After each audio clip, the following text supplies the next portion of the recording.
কলকাতা টিভিতে আপনাদের সকলকে স্বাগত। আপনাদের সঙ্গে রয়েছে আমি অঙ্কুর। শুরু করছি বাংলা বলছে। আজ আমরা দেখতে পেলাম সেই আরজিকর কাণ্ডকে কেন্দ্র করে একদিকে যেমন তদন্তের গতি প্রকৃতি এবং তার একটা অগ্রগতি খানিকটা তো অবশ্যই রয়েছে, এবং তার পাশাপাশি এই ঘটনাকে কেন্দ্র করে রাজ্য রাজনীতিতেও একই রকমভাবে চলছে এবং সেই আরজিকরের আবর্তেই আবর্তিত হচ্ছে রাজ্য রাজনীতি। আজকে কলকাতা হাইকোর্টের সিঙ্গেল বেঞ্চের নির্দেশ অনুযায়ী আমরা দেখতে পেয়েছি যে সিটের পক্ষ থেকে দুর্নীতি বিষয়ক যাবতীয় তথ্য, যা সন্দীপ ঘোষের বিরুদ্ধে যে অভিযোগ ছিল, তার যাবতীয় নথি হস্তান্তর করা হয়েছে নিজাম প্যালেসে সিবিআই এর অ্যান্টি কারাপশন ব্রাঞ্চের কাছে। এবং অন্যদিকে আমরা দেখতে পেয়েছি যে 6 জনের বিরুদ্ধে অভিযোগ ছিল, সেই 6 জন অর্থাৎ সন্দীপ ঘোষ, সঞ্জয় রায় সহ আরও 4 জন চিকিৎসক, তাদের বয়ানে অসঙ্গতির প্রেক্ষিতে সিবিআই এর পক্ষ থেকে পলিগ্রাফ টেস্টের অনুমোদন চাওয়া হয়েছিল। আদালতে সেই অনুমোদন মেলার পর আজ দিল্লি থেকে 4 জন বিশেষজ্ঞ এসেছেন এবং তারা আজকে সেই পলিগ্রাফ টেস্ট শুরু করেছেন। ফলে একদিকে আমরা দেখতে পেয়েছি দুর্নীতি, আর্থিক দুর্নীতির যে অভিযোগ রয়েছে সন্দীপ ঘোষের বিরুদ্ধে, সেই আর্থিক দুর্নীতির ক্ষেত্রে এফআইআর দায়ের করে সিবিআই তার কাজ শুরু করেছে। অন্যদিকে এই পলিগ্রাফ টেস্টের মাধ্যমে কে সত্যি বলছে কে মিথ্যা বলছে সেটা দেখা হচ্ছে। আর এই ঘটনাকে কেন্দ্র করে 14ই আগস্ট যে ঘটনা ঘটেছিল, তার প্রেক্ষিতে বামেদের কর্মী সমর্থকদের বিরুদ্ধে কয়েকজনকে নোটিশ দেওয়া হয়েছিল লালবাজারের পক্ষ থেকে। আজকে সেই কারণেই মীনাক্ষী মুখার্জি সহ ডিওয়াইএফআই এবং এসএফআই এর কর্মী সমর্থকরা আজকে লালবাজার অভিযান করেছিলেন। লালবাজারে গিয়ে পুলিশের শীর্ষ আধিকারিকদের সঙ্গে সাক্ষাৎ করেন মীনাক্ষী মুখোপাধ্যায় সহ 6 জন, এবং তারপর তারা সেখান থেকে বেরিয়ে এসে জানিয়েছেন যে উপযুক্ত তথ্য প্রমাণ ছাড়া তাদের যদি আবারও এভাবে তলব করে হেনস্থা করা হয়, সেক্ষেত্রে পরবর্তীকালে বৃহত্তর আন্দোলনের পথে নামবেন। আমরা এই আলোচনাতেই থাকবো, আমাদের সঙ্গে রয়েছেন বিশিষ্ট অতিথিরা। কিন্তু আগে আমি আজকে সারাদিনে একবার দেখে নেব এই আরজিকর কাণ্ডকে কেন্দ্র করে তদন্তের গতি প্রকৃতি কিভাবে আবর্তিত হলো। কলকাতা হাইকোর্টের সিঙ্গেল বেঞ্চের নির্দেশ অনুযায়ী সিটের তথ্য প্রমাণ সিবিআই এর হাতে তুলে দিল কলকাতা পুলিশ। দুর্নীতি বিষয়ক তথ্য প্রমাণ নিজাম প্যালেসে সিবিআই এর অ্যান্টি করাপশন ব্রাঞ্চের কাছে তুলে দেওয়া হয়েছে। সূত্রের খবর, সেই তথ্য প্রমাণের ভিত্তিতে এবার সন্দীপ ঘোষের বিরুদ্ধে এফআইআর এর প্রক্রিয়া শুরু করল সিবিআই। সিবিআই এর দুর্নীতি দমন শাখা সিটের দেওয়া তথ্য প্রমাণ খতিয়ে দেখছে। সন্দীপ ঘোষের বিরুদ্ধে দুর্নীতির অভিযোগে এই তথ্য প্রমাণ বিশেষ গুরুত্বপূর্ণ বলে মনে করছেন সিবিআই আধিকারিকরা। আরজিকর হাসপাতালে চিকিৎসক তরুণীর ধর্ষণ ও খুনের ঘটনার পর প্রাক্তন অধ্যক্ষ সন্দীপ ঘোষের ভূমিকা কী ছিল তাও জানার চেষ্টা সিবিআই আধিকারিকদের। শুক্রবার আরজিকর মেডিকেল কলেজ ও হাসপাতালের আউটপোস্টে পুলিশ কর্মীদের জিজ্ঞাসাবাদ করে সিবিআই। ঘটনার দিন রাতে আরজিকর হাসপাতালের আউটপোস্টে যেসব পুলিশ কর্মীরা কর্মরত ছিলেন, তাদের ভূমিকাও খতিয়ে দেখা হচ্ছে। হাসপাতালের আউটপোস্ট অফিসার সঞ্জীব মুখোপাধ্যায় সহ 10 জন পুলিশকর্মী শনিবার সিজিওতে যান। টালা থানার ওসি অভিজিৎ মণ্ডলও সিজিও কমপ্লেক্সে যান। অভিযুক্ত ভলান্টিয়ার সঞ্জয় রায়ের বাইক বাজেয়াপ্ত করে সিজিও কমপ্লেক্সে নিয়ে আসা হয়। ইতিমধ্যেই এই বাইকের ফরেনসিক পরীক্ষা করা হয়েছে। এর আগেই সঞ্জয় রায়ের বাইক বাজেয়াপ্ত করেছিল কলকাতা পুলিশ। 9 আগস্ট ঘটনার দিন এই বাইকে করেই সঞ্জয় রায় হাসপাতালে এসেছিল বলে জানতে পেরেছে পুলিশ। সঞ্জয়ের বয়ানে অসঙ্গতি রয়েছে বলে দাবি পুলিশ সূত্রের। অভিযুক্তের দাবি, হাসপাতালে রোগীর অপারেশন চলছিল, তাই সে সেদিন হাসপাতালে গিয়েছিল, অথচ তথ্য প্রমাণ বলছে সেই সময় কোনো অপারেশন ছিল না। সঞ্জয়ের মোবাইল ফোনের টাওয়ার লোকেশন যাচাই করে দেখছেন সিবিআই আধিকারিকরা। সঞ্জয়ের ঘনিষ্ঠ বন্ধু আরেক সিভিক ভলান্টিয়ারের থেকে পাওয়া তথ্যে সঞ্জয়ের বয়ানে অসঙ্গতি মিলেছে বলে জানা যাচ্ছে। যে নির্দিষ্ট সময়ের কথা সিবিআই এর জিজ্ঞাসাবাদে সঞ্জয় জানিয়েছে, তার সঙ্গে পারিপার্শ্বিক তথ্য প্রমাণ মিলছে না। এদিকে আরজিকর মেডিকেল কলেজে আন্দোলনে অনড় পড়ুয়া ছাত্রছাত্রীরা প্ল্যাটিনাম জুবিলি বিল্ডিংয়ে স্বাস্থ্য অধিকর্তা কৌস্তব নায়েক, নতুন অধ্যক্ষ মানস কুমার বন্দ্যোপাধ্যায় ও জুনিয়র ডাক্তারদের সঙ্গে বৈঠক করেন। বৈঠকে কোনো সমাধান সূত্র মেলেনি বলেই খবর। রাজ্যের বিভিন্ন মেডিকেল কলেজ ও হাসপাতালে প্রায় 8000 জুনিয়র চিকিৎসক কর্মবিরতি অব্যাহত রেখেছেন। এর জেরে বিভিন্ন সরকারি হাসপাতালে রোগী ও তার পরিবারের লোকেদের হয়রানি হচ্ছে। সুপ্রিম কোর্ট, কলকাতা হাইকোর্ট এবং রাজ্য সরকারের তরফে একাধিকবার কর্মবিরতি প্রত্যাহারের অনুরোধ জানানো হয়, কিন্তু আন্দোলনকারী জুনিয়র চিকিৎসকেরা এখনও নিজেদের দাবিতে অনড়। কলকাতা টিভি। কলকাতা হাইকোর্টের সিঙ্গেল আমরা এই নিয়ে আলোচনা করব বাংলা বলছেন মঞ্চে। আমাদের সঙ্গে রয়েছেন বিশিষ্ট অতিথিরা, পরিচয় করিয়ে দেবো দর্শকদের সঙ্গে। আমাদের সঙ্গে রয়েছেন রাজ্য বিজেপির মুখপাত্র অঙ্কন দত্ত, আমাদের সঙ্গে রয়েছেন আমাদের সঙ্গে প্রদেশ কংগ্রেসের মুখপাত্র সৌম্য আইচ রায়, এবং আমাদের সঙ্গে রয়েছেন সিপিআই এর মুখপাত্র গৌতম রায়। আপনাদের সকলকে কলকাতা টিভির পক্ষ থেকে স্বাগত জানাই। একদম প্রথমে যে বিষয়টি আসছে, যে এই যে পলিগ্রাফ টেস্ট এই 6 জনের, সেই পলিগ্রাফ টেস্টে কি আদৌ কোনো লাভ হবে? কারণ সিবিআই তদন্তভার হাতে নেওয়ার পরেও এখনো পর্যন্ত কিন্তু এই বিষয়টি নিশ্চিত করে বলতে পারেনি সেদিনের ঘটনা কোনো একজন ব্যক্তির দ্বারা হয়েছিল নাকি সেই ঘটনায় আরো একাধিক ব্যক্তি জড়িত ছিলেন। পলিগ্রাফ টেস্টের থেকে কি আরো কিছু পাওয়ার সম্ভাবনা রয়েছে? অঙ্কন দত্ত, রাজ্য বিজেপির মুখপাত্রের কাছে আমার প্রথম প্রশ্ন, কি মনে করেন? দেখুন, যেটা আমার ব্যক্তিগত ধারণা, আমি বিশেষজ্ঞ নই এই বিষয়ে, কিন্তু যেটা আমার মনে হচ্ছে যে আমরা অলরেডি দেখেছি যে ঘটনাস্থল মানে সিন অফ ক্রাইম অল্টার্ড হয়েছে, পরিবর্তিত হয়েছে, এমন বক্তব্য সুপ্রিম কোর্টে সিবিআইয়ের পক্ষ থেকে রাখা হয়েছে। এবং শুধু তাই নয়, ঘটনাস্থল কেন্দ্রিক আশেপাশে 150-200 মিটারের মধ্যে আমরা রেনোভেশনের নাম করে হাসপাতাল কর্তৃপক্ষের মাধ্যমে ভাঙচুর দেখেছি। আমরা দেখতে পেয়েছি যে এই যে ঘটনাটা যেটা ঘটলো, তারপর যখন ময়নাতদন্তে অনেক অসঙ্গতিপূর্ণ ময়নাতদন্ত হয়েছে, অনেক অসঙ্গতিপূর্ণ এবং অসম্পূর্ণতায় ভরা, এক্সরে ছাড়া একটা ময়নাতদন্ত হয়ে গেল।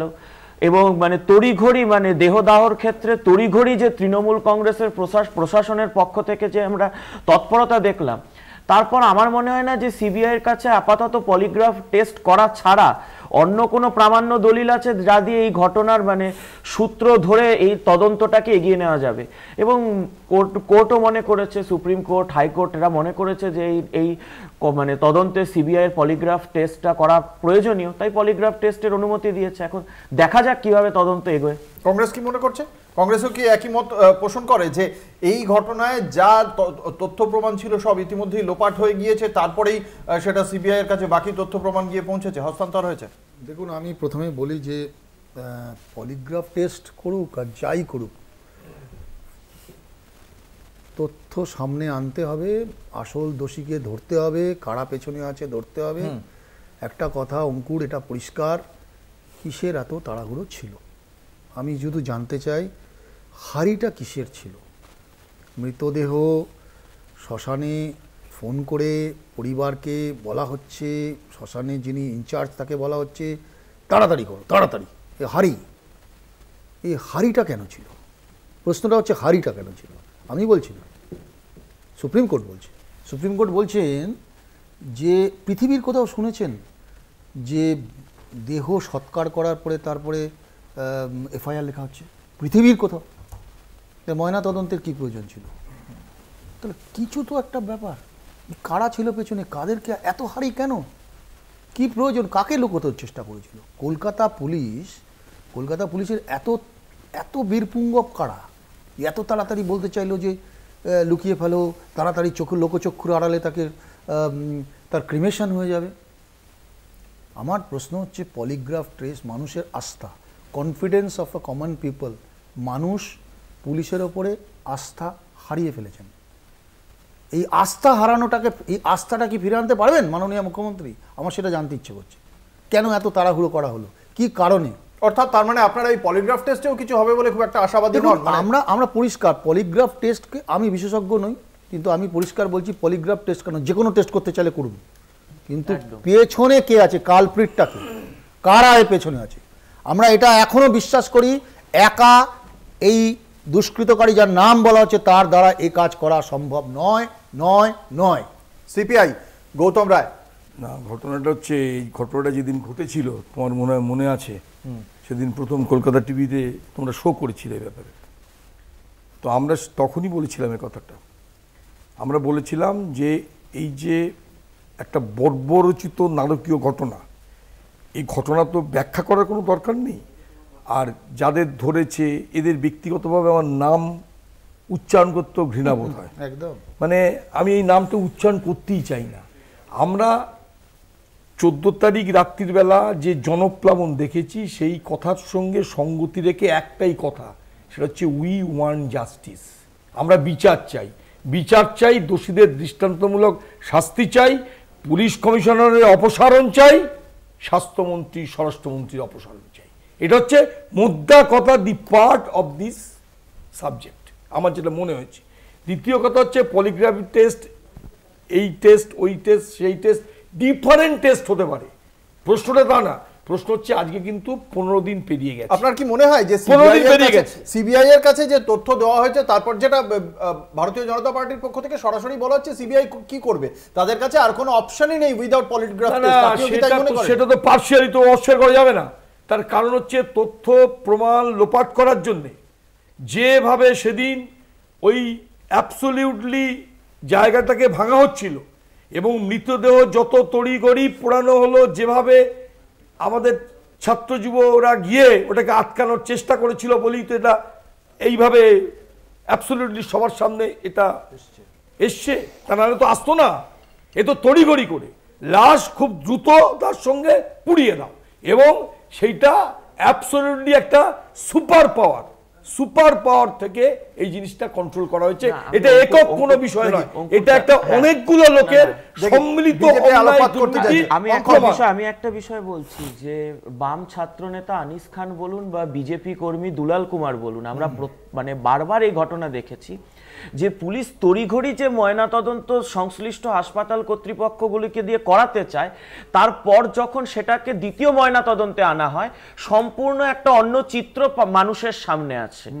এবং এই ক্ষেত্রেও এই যে যখন মানে আমরা দেখেছি যখন সিপিএম এর পক্ষ থেকে মীনাক্ষী দিরা বলুন কিংবা ভারতীয় জনতা পার্টির পক্ষ থেকে অগ্নিমিত্রা পাল, সজল ঘোষরা বারবার এই দাবি করছিল যে এতটা তাড়াতাড়ি কেন, দ্বিতীয় ময়নাতদন্ত একবার হওয়ার সুযোগ হোক, তখন নির্মল ঘোষকে পানিহাটি মহাশ্মশানে কার্যত দাঁড় করিয়ে রেখে 3টে বডি টোপকেই তাড়াতাড়ি কর বলে দেহটাকে দাহ করিয়ে দেওয়ার এই যে একটা মানে তৎপরতার চেষ্টা, এখানেই তো আমরা অনুভব করতে পেরেছিলাম যে ডাল মে কুছ কালা হ্যায়। এবং তারপর আপনি যখন জানেন সিন অফ ক্রাইমটাকে ঘিরে ফেলা আপনার পুলিশের প্রধান কর্তব্য ছিল। 10টা 10-এ সকাল 10টা 10-এ পুলিশ জানতে পারে, 10টা 50-এর মধ্যে পুলিশ আসে। সিন অফ ক্রাইমটাকে ওরা কভার করতে কটার সময় ওরা করে 11টা 47-এ রাত্রিবেলা, মানে প্রায় 12 ঘন্টা অতিক্রান্ত হয়ে গেছে। তাহলে এর থেকেই স্পষ্ট যে কলকাতা পুলিশের আন্তরিকতার অভাব ছিল এবং গাফিলতির পূর্ণাঙ্গ সদিচ্ছা ছিল। তো এমন অবস্থায় দাঁড়িয়ে এই যে তদন্তটাকে যে একেবারে বানচাল করার চেষ্টা, সচেতন প্রচেষ্টা হয়েছে রাজ্য প্রশাসনের পক্ষ থেকে, এটা নিয়ে আর কোনো মানে কারুর মনের মধ্যে কোনো সন্দেহের অবকাশ নেই। সরকারি মদতে একদম সরকারি মদতে আমরা দেখতে পাচ্ছি কংগ্রেস, বাম বা বিজেপি এরা সকলেই এই বিষয়টিতে একমত যে যেভাবে এই মৃত্যুর তদন্তকে যেভাবে ধামাচাপা দেওয়ার চেষ্টা হয়েছে সেটা একদম শীর্ষ জায়গা থেকে, এবং সেখানে সরকারের মদত সচেতন প্রচেষ্টা বলেই অভিমত প্রকাশ করছেন তারা। এবং সেক্ষেত্রে সিবিআই এই তদন্তভার হাতে নেওয়ার পর তাদের হাতে আর কোনো কিছুই নতুন করে এই রহস্যের জাল খোলার কোনো উপায় নেই। ফলে পলিগ্রাফ টেস্ট করে একজন অভিযুক্ত সত্য বলছেন না মিথ্যা বলছেন সেটা দেখেই তাদেরকে বুঝতে হবে। কিন্তু এখানেও একটা প্রশ্ন আসছে, আমি সৌম্য রায় কংগ্রেসের মুখপাত্রের কাছে জানতে চাইবো, এই যে ধরুন এই পলিগ্রাফ টেস্টও যে একেবারে ডিসাইসিভ টেস্ট তা কিন্তু নয়, এবং কোর্টে তার গ্রাহ্যতা নিয়েও একটা প্রশ্ন চিহ্ন রয়েছে। ফলে সেই জায়গা থেকে সিবিআই এর এই তদন্তের পর যদি উঠেও আসে কোনো তাৎপর্যপূর্ণ তথ্য, সেটাও কি খুব একটা গ্রাহ্য হবে বলে মনে করেন? মানে তার মানে কি আলটিমেটলি এই যে বিচারের দাবি করছেন সবাই মিলে গোটা রাজ্য, সেই বিচারটা কি আদতে সেই নিগৃহীতা তরুণী পাবেন? দেখুন, খারাপ লাগছে এটা শুনতে এবং বলতেও এটা খারাপ লাগছে। বিচার যাই হবে, বিচার তো তথ্যের ভিত্তিতে হয়। আপনি তথ্যটা প্রডিউস করবেন তবে তার বিচার হবে। তথ্য যদি না থাকে তাহলে কামদুনি হবে। কামদুনির ঘটনাতে খালাস পেতে হয়েছিল, সুটিয়া হবে, কাকদ্বীপ হবে। তো আমার প্রশ্ন হচ্ছে যে মানে এই বিষয়টা জাস্টিস তো আমরা সবাই চাইছি, কিন্তু জাস্টিসটা চাওয়ার পেছনে যারা চাওয়ার কথা ছিল প্রথম যে পুলিশরা, জাস্টিস কারা দেবে? প্রাথমিকভাবে জাস্টিস কারা দেবে? সরকার, রাষ্ট্র, রাজ্য, যাদের উপর নির্ভরতা আমরা যারা সাধারণ মানুষ, পলিটিক্যাল আইডেন্টিটি বাদ দিয়ে দিন আপনি, আমাদের সাধারণ মানুষ যারা রাজনীতি করে না, যারা প্রভাবশালী নয়, যাদের কোনো পরিচিতি নেই, একটা সাধারণ মানুষ, প্রান্তিক মানুষ, তারও বিচার পাওয়ার অধিকার, সেটা সুরক্ষিত করে কি রাষ্ট্র, সেটা সুরক্ষিত করে কি সরকার। যারা নিউট্রাল, তাদের প্রধান সরকারি এমব্লেমটা, মাথায় এমব্লেমটা লাগিয়েছে কি? পুলিশের এমব্লেমটা। সেখানে কি কোনো তৃণমূল আছে, কংগ্রেস আছে, বিজেপি আছে, সিপিএম আছে? তার উচিত ছিল কি? উচিত ছিল যে ক্রাইমের জায়গাটাকে ঘিরে রাখা, তার উচিত ছিল কি প্রথম দিন এফআইআর করা একটা। আচ্ছা বলুন, একটা হাসপাতালে আপনার যখন অপরাধ হয়, অপরাধের স্পেশালাইজেশন মানে অপরাধ করার পরে কারা নির্ধারিত করে? ডাক্তাররা, তারা দে আর দ্য স্পেশালিস্ট। এতগুলো ডাক্তার দেখলো, তারা কেউ বুঝলো না এটা আত্মহত্যা কিনা, না কাকে খুন করা হয়েছে কিনা। বলছে তার পরিবারের কাছে কে বললো যেটা আত্মহত্যা করেছে, তাকে বুক করা উচিত, তাকে সিবিআই তদন্তের আওতায় আনা উচিত ইমিডিয়েট। কোন পুলিশ অফিসার বলেছিল? এত অমানবিক যে ধামাচাপা দেওয়া উচিত। কেন বলেছিল? 21 লক্ষ টাকা 30 লক্ষ টাকা দিয়ে উকিল ভাড়া পাওয়া যায়, হ্যাঁ, আর 10 লাখ টাকা বাংলার মেয়ের মূল্য। কেন হচ্ছে এটা বাংলা? এখানে তুমি উকিল ভাড়া করছো 20 লাখ টাকায়, আর তুমি 10 লাখ টাকা দিচ্ছ তার পরিবারের কাছে গিয়ে বলছো কিনতে চাইছো। তার মানে তোমার অধিকার আছে। তার মানেটা কি? তার মানে কি? তার মানে মাথাকে, এই মাথা কারা যারা চাপতে চেয়েছে পুরো ঘটনাকে চাপা দিতে চেয়েছে, ধামা চাপা দিতে চেয়েছে। আমার সিবিআই এর উপরে ভরসা থাকুক না থাকুক, আমি বলছি যে তদন্ত সিবিআই কেন যাকে দরকার লাগে করুক, মাথাটাকে ধরতে হবে পেছনে কারা। একদম। একদিকে যেমন এই তদন্ত চলছে, আরজিকর নিগৃহীতা তরুণীর চিকিৎসকের মৃত্যুর ঘটনার তদন্ত চলছে, তারই মধ্যে আমরা দেখেছি কলকাতা হাইকোর্ট প্রাক্তন অধ্যক্ষ সন্দীপ ঘোষের বিরুদ্ধে যে আর্থিক দুর্নীতির অভিযোগ রয়েছে সেই অভিযোগটার তদন্তভারও তুলে দিয়েছে কেন্দ্রীয় তদন্তকারী সংস্থার হাতে। ইতিমধ্যে আজকেই রাজ্যের গঠিত যে স্পেশাল ইনভেস্টিগেশন টিম, সেই টিমের পক্ষ থেকে আজকেই যাবতীয় তথ্য প্রমাণের নথি হস্তান্তর করা হয়েছে সিবিআই এর কাছে। সিবিআই ইতিমধ্যেই এফআইআর এর প্রক্রিয়া শুরু করেছে। আমি আসবো এই বিষয়ে বিজেপির কাছে, যে এই যে সিবিআই এর কাছে তথ্যটা গেল, তথ্য নথিটা গেল, তারা এফআইআর প্রক্রিয়াও শুরু করছে, কি মনে হচ্ছে মানে এটাতেও কি কিছু বেরোবে? না, প্রথম কথা দেখুন, মজার কথাটা দেখুন যে আমরা তদন্তটা মানে তদন্ত শুরু হলো কখন, সিটটা গঠন হলো কখন, এটাই একটা খুব ইন্টারেস্টিং পয়েন্ট। 2023 সাল থেকে অভিযোগ, আক্তার আলী মহোদয় অভিযোগ শুরু করলেন, তারপর জানুয়ারি মাসে আমাদের সভাপতি সুকান্ত মজুমদার এটা নিয়ে হাইকোর্টে মামলাও করলেন। আবার একজন স্বাস্থ্য দপ্তরের আধিকারিক আইএস অফিসার এই ঘটনা নিয়ে টালা থানায়, মানে পশ্চিমবঙ্গ সরকারের একজন অফিসার টালা থানায় অভিযোগ করেছেন, লিখিত অভিযোগ করেছেন। এরপরেও কিন্তু কোনো ধরনের কোনো আমরা সরকারের পক্ষ থেকে বা ডিপার্টমেন্টের পক্ষ থেকে কোনো ইনকোয়ারি দেখিনি। এই নির্যাতিতার এরকম একটি মর্মান্তিক পরিণতির পর হঠাৎ মনে হলো যেন রাজ্য সরকারের ঘুম নড়েচড়ে মানে ভাঙলো, যে নড়েচড়ে বসলো, একটা সিট গঠন হলো। আমার প্রাথমিক প্রশ্ন যে তাহলে এই যে সরকারের দুর্নীতি বা সরকারের দুর্নীতিগ্রস্ত আধিকারিকদের বিরুদ্ধে তদন্ত কখন শুরু করবে রাজ্য সরকার? এক একটা তরুণী বা এক একটা তরুণের এরকম মর্মান্তিক পরিণতির পর শুরু হবে, তারপর টনক নড়বে। এই একজন তরুণী সে ধর্ষিতা হয়ে খুন হলো, তারপর সরকারের টনক নড়লো যে না আমাদের সিট গঠন করে তদন্তটা শুরু করতে হবে। নালে ততদিন অবধি সন্দীপ ঘোষ ভালো ছিল, ততদিন অবধি সন্দীপ ঘোষকে শুভেচ্ছা, জন্মদিনের শুভেচ্ছা, তৃণমূল ছাত্র পরিষদ আয়োজিত সংবর্ধনা সভায় এমএলএ কাউন্সিলররা বসে থেকে গলায় উত্তরীয় পরিয়ে দেওয়া, এগুলো চলতে থাকবে ততদিন অবধি। দেখি দ্বিতীয় কথা, আমি আরেকটা পয়েন্ট 10 সেকেন্ডে শেষ করছি। এই সিট গঠন হলো কি মজাদার বিষয়, কি সুন্দর দেখুন, মিষ্টি মিষ্টি ব্যাপার। সিট গঠনের পরেও কিন্তু সন্দীপ ঘোষের ওই তদন্তে কোনো আপত্তি ছিল না, কিন্তু যেই তদন্তভারটা সিবিআই এর কাছে গেল, সাথে সাথে দেখুন 15 মিনিটের মধ্যে সন্দীপ ঘোষ হাইকোর্টে নিজের আইনজীবী দিয়ে ডিভিশন বেঞ্চে চলে গেল, এটাকে আটকাও, এটাকে আটকাও। আপনার সিটে আপত্তি ছিল না, সিবিআই এর আপত্তি। তার মানে সিট কি আপনাকে বাঁচাতো? সিট কি আবারও তথ্য প্রমাণ লোপাট করে আপনার সমস্তগুলোকে ইরেজার ছিল? আমার তো মনে হয় পশ্চিমবঙ্গের এই সিট বা পুলিশের একটা ইরেজার আছে, তৃণমূল অনুমোদিত অপরাধীদের ইরেজ করে দেয় যাবতীয় যা আছে, তারপর সিবিআই এসে কিছু খুঁজে পাবে না, দিয়ে আমরা বলবো সিবিআই তো কিছু ধরতে পারলো না। সিবিআই এর কনভিকশন রেট কত? সিটে আপত্তি নেই, সিবিআই আপত্তি আছে, এটাই প্রমাণ করে দেয়। আমি আসবো ঠিক এই জায়গাটা থেকে, এই যে এতদিন পর্যন্ত 2023-এর ঘটনা, এতদিন পর্যন্ত এটা নিয়ে কিছু ছিল না, কিন্তু যে মুহূর্তে আমরা দেখতে পেলাম যে সিবিআইকে হ্যান্ডওভার করা হলো তখনই ডিভিশন বেঞ্চে, এবং তাতে কি মনে হয় মানে প্রথম বিষয়টা হচ্ছে গিয়ে যে 1 বছর ধরে এই ঘটনার কোনো তদন্ত করা হয়নি। গৌতমদার কাছে আমার প্রশ্ন, এটা কি রাজ্য সরকারের নো টলারেন্স টু করাপশন, এই যে প্রতিশ্রুতি বা এই যে বারংবার যে কথাটা তারা বলে থাকেন, সেই ভাবমূর্তিতে ধাক্কা দেয় বলে মনে করেন? রাজ্য সরকার তো সিদ্ধান্তই নিয়েছিল এটাকে একেবারে ধামাচাপা দেওয়া, এবং সরকারি মদতে সরকারি পৃষ্ঠপোষকতা এটা যে ঘটেছে এ বিষয়ে কোনো সন্দেহ নেই। একটা জিনিস শুধু অঙ্কুর আমি তোমাকে বলছি, তুমি এটা ভাবো যে কতখানি অমানবিক সরকার হলে সম্ভব যে এই অমানুষ, আমি নামটা উচ্চারণই করবো না, যে অমানুষ এই এই যাকে দেখতে পাচ্ছ, যার নাম উচ্চারিত হচ্ছে, তাকে প্রথম একটা জায়গা থেকে আরেকটা মেডিকেল কলেজে পাঠিয়ে দেওয়া হলো প্রিন্সিপাল করে, তারপর তাকে এই ঘটনার পরেও তাকে স্বাস্থ্য দপ্তরের একটা মানে অফিসার, একটা সর্বোচ্চ অফিসারের পদে তাকে নিয়োগ করতে চাচ্ছে সরকার। মানে দৃষ্টিভঙ্গিটা কতখানি অমানবিক এটা তুমি ভাবো, যে ইট মাস্ট বি পানিশ, যে লোকের একেবারে শাস্তি পাওয়া উচিত, তাকে সরকারি মদতে সরকারি পৃষ্ঠপোষকতায় আমি তাকে উন্নীত করছি অফিসার পদে। এতেই বোঝা যায় যে সরকারের দৃষ্টিভঙ্গিটা কি। আমরা এই আলোচনায় থাকবো, একটা বিজ্ঞাপনী বিরতির সময় হয়েছে, বিজ্ঞাপনী বিরতির পর আবারও ফিরে আসছি, দেখতে থাকুন বাংলা বলছে।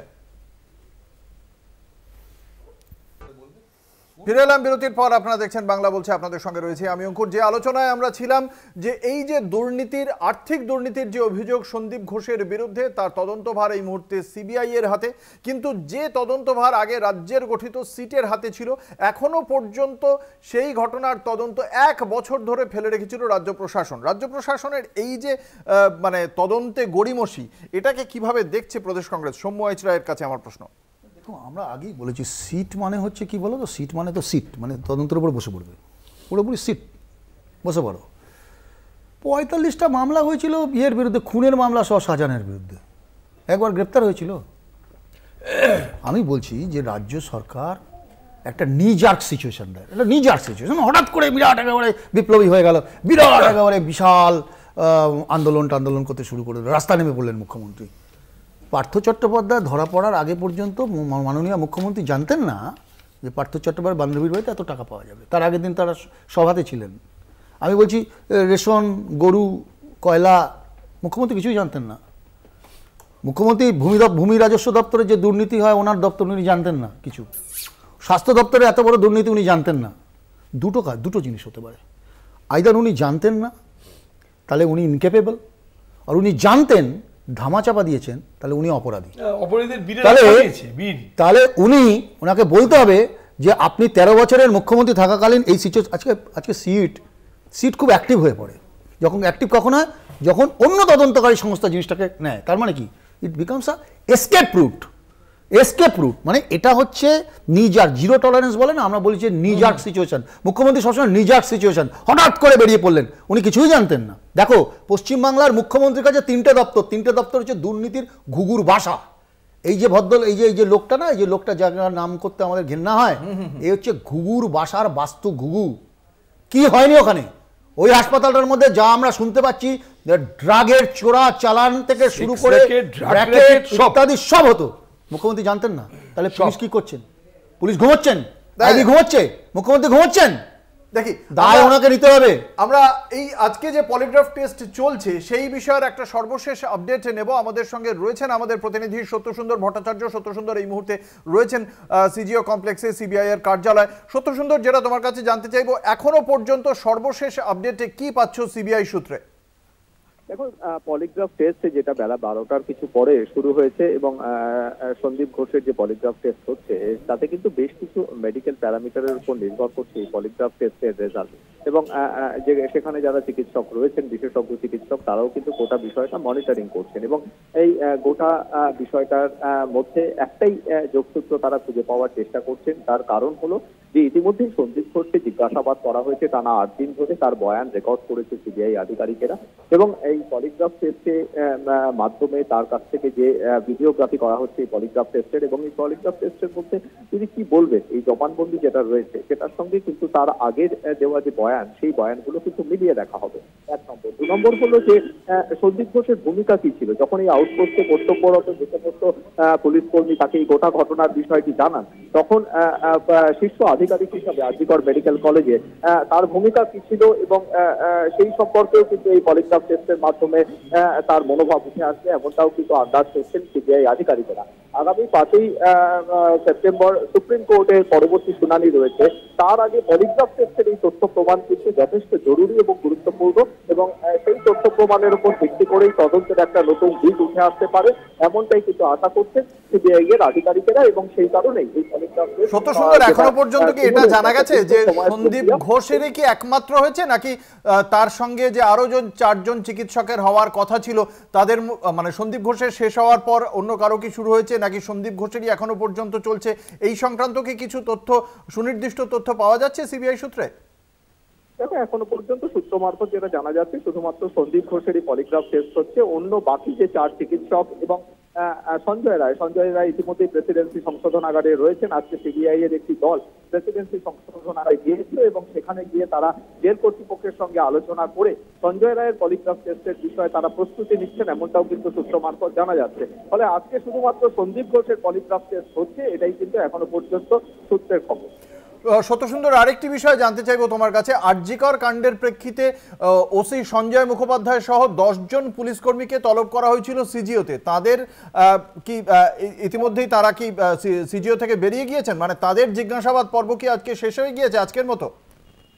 দেখো, এই জিজ্ঞাসাবাদটাও কিন্তু সিবিআই এর আধিকারিকদের কাছে যথেষ্ট গুরুত্বপূর্ণ এবং আউটপোস্টে কর্তব্যরত এই যে 12 জন পুলিশ কর্মী ছিলেন এবং তাদের ভূমিকা সম্পর্কে কিন্তু গতকালই এক দফায় তাদেরকে জিজ্ঞাসাবাদ করেছিল সিবিআই আধিকারিকেরা। অর্থাৎ এই ঘটনার সময় তাদের মোবাইল কল লিস্টে তারা কাকে কাকে ফোন করেছিলেন এবং সেই অনুযায়ী তাদের কতটা ভূমিকা ছিল এবং তারা এই আরজিকর মেডিকেল কলেজ হাসপাতাল কর্তৃপক্ষের কাছ থেকে কতটা রেসপন্স পেয়েছিলেন, তারা কতটা তৎপর ছিল বিষয়টা জানার পর, এই বিষয়টা নিয়েও কিন্তু আজকে সিবিআই আধিকারিকরা আবারও এক দফা 10 জন পুলিশ কর্মীকে তারা জিজ্ঞাসাবাদ করবেন। এবং কখন জিজ্ঞাসাবাদ করেছেন? সকালে যখন দেখা যায় দুপুরবেলায় যখন সন্দীপ ঘোষের পলিগ্রাফ টেস্ট হচ্ছে সেই সময়ের মধ্যেই কিন্তু তাদেরকে ডেকে পাঠানো হয়েছে এবং তাদেরকে জিজ্ঞাসাবাদ করা হচ্ছে। ফলে এই দুটোর মধ্যে কোথাও একটা যোগসূত্র রয়েছে বলে মনে করা হচ্ছে এবং সেই কারণেই কিন্তু আজকে আবারও তাদেরকে সিবিআই দপ্তরে এসে জিজ্ঞাসাবাদ করা হয়। ধন্যবাদ। আমাদের সঙ্গে ছিলেন আমাদের প্রতিনিধি সত্যসুন্দর ভট্টাচার্য। অর্থাৎ এখনো পর্যন্ত পলিগ্রাফ টেস্টের আজকে সন্দীপ ঘোষেরই এই পলিগ্রাফ টেস্ট চলছে। ফলে সেই বিষয়টি থেকে নতুন কি তথ্য আসে এবং তার প্রেক্ষিতে আগামী 5ই সেপ্টেম্বর শীর্ষ আদালতে কি রিপোর্ট পেশ করে সিবিআই, সেই দিকে আমাদের অবশ্যই নজর থাকবে। এবং আরেকটি দিকে অবশ্যই আমাদের নজর রাখতে হবে, একদিকে যেমন চলছে এই তদন্ত প্রক্রিয়া, যে তদন্ত প্রক্রিয়া নিয়ে ইতিমধ্যেই আমাদের বাংলা বলছের মঞ্চে উপস্থিত 3টি রাজনৈতিক দলের মুখপাত্রই কিন্তু যথেষ্ট সংশয় প্রকাশ করছেন। এই কারণেই তাদের প্রত্যেকেরই একটা জায়গায়, তারা 3টি রাজনৈতিক দলের হতে পারেন কিন্তু একটি জায়গায় তারা একমত যে সিবিআই এর কাছে যে তথ্য প্রমাণ পৌঁছেছে তা যথেষ্ট নয়, তার থেকে রহস্যের একেবারে গোড়ায় পৌঁছানো, মূলে পৌঁছানো যথেষ্ট কঠিন। ফলে পলিগ্রাফ টেস্ট ছাড়া এই মুহূর্তে উপায় নেই। কিন্তু সেই পলিগ্রাফ টেস্টের মাধ্যমে যদি বিচার যদি না পায়, তাহলে এখনো পর্যন্ত কিন্তু আন্দোলনকারী চিকিৎসকরা তারাও কিন্তু অনড় হয়ে রয়েছেন। তারা বলছেন যে যতক্ষণ না বিচার পাচ্ছে ওই নিগৃহীতা তরুণীর পরিবার, ততক্ষণ পর্যন্ত কিন্তু তারা কর্মবিরতি চালিয়ে যাবেন। আমি একদম প্রথমে আসব এই বিষয়ে রাজ্য বিজেপির মুখপাত্র অঙ্কন দত্তর কাছে। সুপ্রিম কোর্ট বলেছে এই আন্দোলনরত চিকিৎসকদের তাদের কাজে যোগ দিতে। 2, আন্দোলনরত চিকিৎসকদের যে সমস্ত দাবি ছিল তা স্বাস্থ্য দপ্তরের পক্ষ থেকে মেনে নেওয়া হয়েছে এবং তা আজকে স্বাস্থ্য দপ্তরের অধিকর্তা কৌস্তব নায়েক তিনি গিয়ে এক দফা বৈঠক করেছেন এই আন্দোলনরত চিকিৎসকদের সঙ্গে। তারপরেও কিন্তু এখনো তারা কাজে যোগ দিতে নারাজ। কিভাবে দেখছেন আন্দোলনকারী চিকিৎসকদের অবস্থান? কারণ আরজিকর হাসপাতাল শুধু না, যেখানে যেখানে এই অবস্থান চলছে বা এই আন্দোলন চলছে সেখানে কিন্তু সাধারণ মানুষ চিকিৎসা পরিষেবাটা পাচ্ছেন না। দেখুন, চিকিৎসা পরিষেবা পাওয়ার যেমন মৌলিক অধিকার ভারতবর্ষের নাগরিকদের আছে, তেমনি যে চিকিৎসক চিকিৎসা পরিষেবা তুলে দেবেন সাধারণ ভারতবাসীর কাছে, তারও কিন্তু সুরক্ষা এবং নিরাপত্তা পাওয়ার একই সাথে অধিকার রয়েছে। এইবার আর ঠিক যে ঘটনাটা আমাদের 9ই আগস্ট যে ঘটনাটা ঘটেছে তার ঠিক 3 মাস আগে ওই সেমিনার রূপেই মানে কয়েকজন সামাজিক দুষ্কৃতী ঢুকে তাণ্ডব চালিয়েছিল এবং তখন মানে চিকিৎসকরা যৌথভাবে তাদের কাছে হাসপাতাল কর্তৃপক্ষের কাছে অনুরোধ করেছিলেন যেন উপযুক্ত সুরক্ষা কর্মী নিয়োগ করা হয় এবং সিসিটিভি লাগানোর ব্যবস্থা করা হয়। সেই কাজ করা হয়নি স্বাস্থ্য দফতরের পক্ষ থেকেও এবং সংশ্লিষ্ট হাসপাতাল কর্তৃপক্ষের পক্ষ থেকেও। এবং আমরা দেখছি বারবার করে এই যে সুরিতা দেবী থেকে শুরু করে সন্দীপবাবু পর্যন্ত এই সমস্ত মানুষজনকে, যাদেরকে নিয়ে প্রচুর অভিযোগ রয়েছে চিকিৎসকদের, তাদেরকে বিভিন্ন অ্যাডমিনিস্ট্রেটিভ পোস্টে বারবার করে প্রশাসনিক পদে নিয়োগ করছে এই রাজ্য সরকার এবং এই স্বাস্থ্য দপ্তর।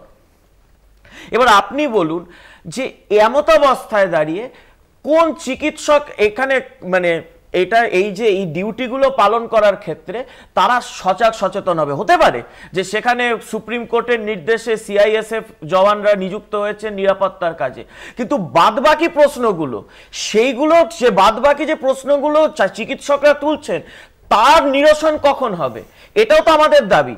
আমাদের তো দাবি এই যে হয় যেটা সৌম্যদাও বললেন যে মুখ্যমন্ত্রীর হয় ক্রিমিনাল নেগলিজেন্স ছিল অথবা মুখ্যমন্ত্রী জেনে বুঝে এই প্রশ্রয়গুলো দিয়ে গেছেন।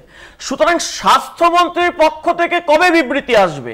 স্বাস্থ্য সচিবের কাছে আরজিকর থেকে 6 বার চিঠি গেছে 2022 সালের পরবর্তী সময়কালে বিভিন্ন ব্যবস্থা নিয়ে।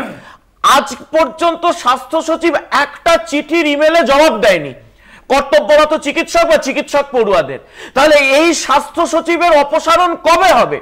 এই সমস্ত মৌলিক প্রশ্নগুলো তো থেকে যাচ্ছে। অবশ্যই আমি আসবো প্রদেশ কংগ্রেসের মুখপাত্র সৌম্য আইচ রায়ের কাছে। আজকে আমরা দেখতে পাচ্ছি এই ঘটনা ঘটার পর রাজ্য প্রশাসনের পক্ষ থেকে বলা হয়েছিল রাজ্যের যে হাসপাতালগুলো তাদের নিরাপত্তার চিত্রটা ঠিক কি রিপোর্ট দিতে। আজকে 28টা মেডিকেল কলেজে এবং হাসপাতালের পক্ষ থেকে স্বাস্থ্য দপ্তরে সেই চিঠি পাঠানো হয়েছে, স্বাস্থ্য দপ্তর থেকে নবান্নতে পাঠিয়েও দেওয়া হয়েছে। আরজি করে এই মুহূর্তে অধ্যক্ষ নেই বলে তিনি গোটা বিষয়টি দেখছেন, তিনি 1-2 দিনের মধ্যেই সেই রিপোর্ট দেবেন। এই যে আজকে তৎপরতাটা দেখতে পাওয়া যাচ্ছে, অথচ যেটা একটু আগেই বিজেপির মুখপাত্র বললেন যে এর আগে 6 বার চিঠি পাঠানো সত্ত্বেও পাঠানো হয়নি, কেন এটা করা হয়নি? এটার পেছনে কি কারণ দেখতে পাচ্ছেন আপনারা? দেখুন, হয়তো একটা কথা আছে না, আমি তো একটু আগেই বললাম আপনাকে যে নিজার্ট সিচুয়েশন, মানে এখন ভয় পেয়েছে, আন্দোলন থেকে ঘাবড়ে গেছে, এখন বলছে যে কি হচ্ছে রে বাবা, এই তো বিপদ, সমস্যায় পড়ে যাব।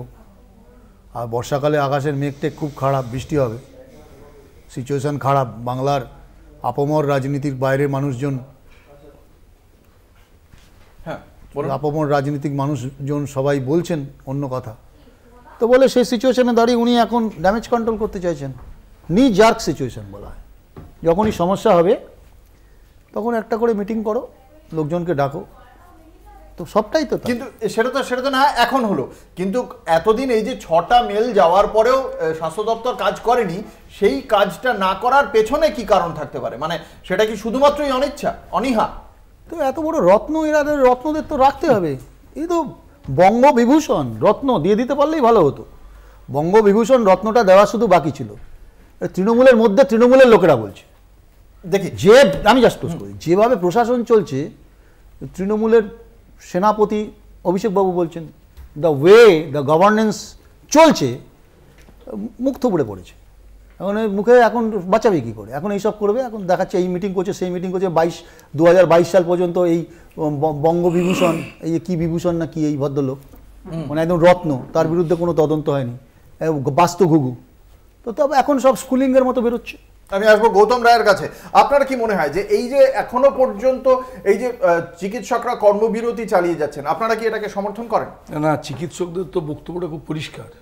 সেটা হচ্ছে আরজি করে এই ঘটনাটা ঘটলো, পুলিশের মদতে ঘটলো, পুলিশের সামনে ঘটলো, এবং অ্যান্টি সোশ্যালস যারা তারা এই ঘটনাটা ঘটালো, তার বিরুদ্ধে কি স্টেপ নিল প্রশাসন, স্বাস্থ্য দপ্তর, পুলিশ? কিচ্ছু না। এক। দ্বিতীয় কথা হচ্ছে আরজি করে যে র্যাকেট, একেবারে পুরোপুরি আপনার মাদকদ্রব্য থেকে শুরু করে, সেক্স র্যাকেট থেকে শুরু করে, ওষুধ, জাল ওষুধ থেকে শুরু করে সমস্ত ধরনের চক্র ওখানে কাজ করছিল। তো এইটা কি স্বাস্থ্য দপ্তর জানতো না? It is absolutely new. এটা তো নতুন হতে পারে না, এটা তাদের জানার মধ্যেই ছিল। এবং সব থেকে বড় কথা হচ্ছে চিকিৎসকরা 3টে দাবি করেছে। একটা দাবি হচ্ছে তাদের চিকিৎসা প্রদানের ক্ষেত্রে সেফটি এবং সিকিউরিটি। 2, নির্যাতিতা তিলোত্তমার সুবিচার এবং দোষীদের দৃষ্টান্তমূলক শাস্তি। এইটার ব্যাপারে আমরা মনে করি এই সরকার মানবিকতার সঙ্গে এটা দেখছে না, এবং সেই জন্যই হাজার হাজার মানুষকে রাস্তায় নেমে বলতে হচ্ছে উই ওয়ান্ট জাস্টিস। এটা তো শুধু পশ্চিমবঙ্গের বিষয় নয়, দেশের বিভিন্ন রাজ্যে, দেশের বিভিন্ন অভিযোগ রয়েছে বাম, কংগ্রেস এবং বিজেপির পক্ষ থেকে। তারই উত্তর শুনবো তৃণমূল কংগ্রেসের কাছ থেকে। ইতিমধ্যেই আমাদের সঙ্গে আমাদের স্টুডিওতে যোগ দিয়েছেন তৃণমূল কংগ্রেসের মুখপাত্র রিজু দত্ত। আপনাকে কলকাতা টিভির পক্ষ থেকে স্বাগত জানাই রিজু। একগুচ্ছ অভিযোগ। প্রথমত হচ্ছে গিয়ে আমাদের আলোচনা শুরু হয়েছিল পলিগ্রাফ টেস্ট নিয়ে, যে পলিগ্রাফ টেস্টের বিষয়ে এই 3 রাজনৈতিক দলের মুখপাত্রদেরই যে মূল্যায়ন, যেভাবে অল্টার্ড হয়ে গিয়েছে পুরো বিষয়টি, সিবিআই এর কাছে যে নথি পৌঁছেছে তার দ্বারা আর কোনোভাবেই রহস্যের মূলে পৌঁছানো যথেষ্ট কঠিন, সেই জন্য পলিগ্রাফ টেস্ট ছাড়া উপায় নেই, সেই কারণে পলিগ্রাফ টেস্ট। 1, 2, এই যে আর্থিক দুর্নীতি সংক্রান্ত যে তদন্ত, সেই তদন্তের ক্ষেত্রেও রাজ্য সরকার গঠিত সিট যে ভূমিকা দেখিয়েছে, 1 বছর ধরে ঘটনার তদন্তই করেনি, এবং সিট তদন্ত থেকে যখন হাইকোর্টের নির্দেশে সিবিআই এর কাছে গেছে তখনই সেই বিষয়টি নিয়ে ডিভিশন বেঞ্চে আবেদন জানিয়েছে। অর্থাৎ সিটের তদন্তে আপত্তি ছিল না সন্দীপ ঘোষের, সিবিআই তদন্তে আপত্তি। তার মানে ওদের ইন্টারপ্রিটেশন হচ্ছে এটাই যে সিট থাকলে তিনি হয়তো রেহাই পেয়ে যেতেন। অর্থাৎ রাজ্যের যে জিরো টলারেন্স টু করাপশন যে ভাবমূর্তি, সেটা নিয়ে প্রশ্ন তুলে দিচ্ছে বিরোধীরা। এক এক করে আপনার উত্তর চাইব। প্রথমে পলিগ্রাফ টেস্ট, দ্বিতীয়ত সিটের আর্থিক দুর্নীতি।